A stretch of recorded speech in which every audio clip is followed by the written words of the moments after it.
Hi everyone! Before the weather changes, I wanted to share a few more desserts with you, and one of them is this delicious banoffee pie.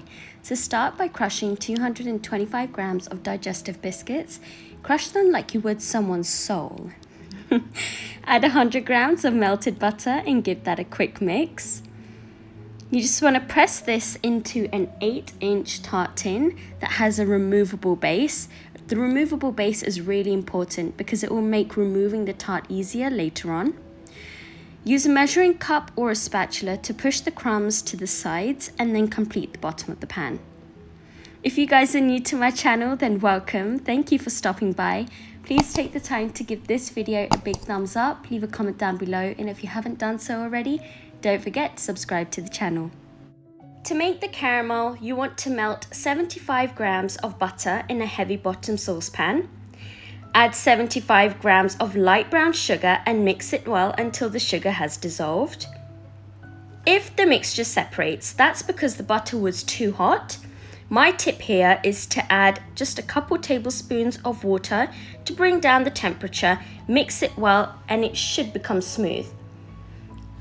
Add 397 grams of condensed milk, which is your standard tin size. Whisk it well until combined. Stir it continuously and bring it to a boil. The caramel will be thick and glossy. This is absolutely perfect. At this point, you want to turn off the heat and just set it aside for around 3 to 4 minutes to cool slightly. Then pour the caramel over the chilled base. I love this recipe because it doesn't require any baking, which is great because I'm really lazy in the summers. So just tap the base lightly to get rid of any air bubbles that will come to the surface. Pop the air bubbles with a toothpick, just like this, and refrigerate the tart for around 3 to 4 hours until set. Top with 3 sliced bananas or more if you are monkey about bananas. Get it? Beat 125 milliliters or half a cup of heavy cream until stiff peaks. Spoon it over the bananas and refrigerate until you're ready to serve it.